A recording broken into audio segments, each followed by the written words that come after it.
बिस्मिल्लाहिर्रहमानिर्रहीम। अस्सलामुअलैकुम। हमारे चैनल पर आप सबको खुशामदीद। अमरूद, तरबूज और पानी। तरबूज में 90 से 95% पानी होता है और इसके साथ मज़ीद पानी पीना मादे के लिए ठीक नहीं। इसी तरह अमरूद खाने के बाद भी जल्दी पानी नहीं पीना चाहिए। ऐसा करने से पेट खराब होने और हैज़ा होने का अंदेशा है। फालिज का अंदेशा। परिंदों के गोश्त के साथ दही, खिचड़ी के साथ खीर, शहद के साथ घी, अंडे के साथ मछली इस्तेमाल करने और पेट भर कर खाने के फ़ौरन बाद नहाने से फालिज का अंदेशा है। बड़ी आंत का दर्द।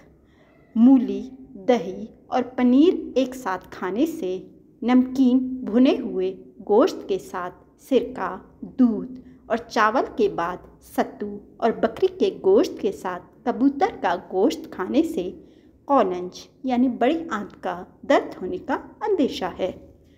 पेट की खराबी।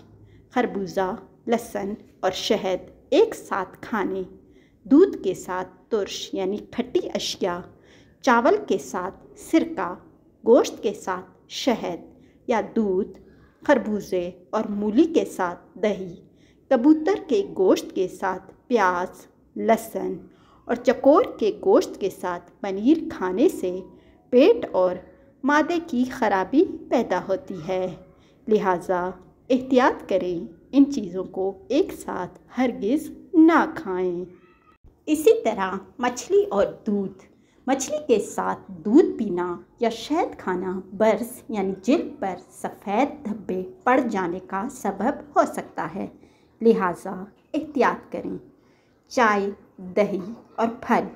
चाय और दही दोनों ही तेज़ाबियत से भरपूर ग़िज़ाएँ हैं। जब ये मादे में एक दूसरे के साथ मिलती हैं तो निज़ाम हाज़मा को सुस्त कर देती हैं। इसी तरह दही और खट्टे फल मिलाकर खाना भी जिस्मानी नशोनुमा के लिए मुज़िर यानी नुकसानदेह है। ठंडी और गर्म अशिया। गर्मा गर्म चाय वग़ैरह पीने या कोई और गर्म चीज़ खाने के फ़ौरन बाद ठंडे मशरूब पीना दांतों के लिए नुकसानदेह है। लिहाजा एहतियात करें। खांसी का अंदेशा। गर्म दूध के फ़ौरन बाद पानी पीने से, खासकर ठंडा पानी पीने से खांसी, जबकि मिठाई या आम और लसोड़े का अचार खाने के बाद पानी पीने से नज़ला, ज़ुकाम और खांसी का सख्त अंदेशा है। प्याज का मुसलसल इस्तेमाल। मुसलसल और बहुत ज़्यादा प्याज खाने से चेहरे पर झाइयाँ पड़ने का अंदेशा है।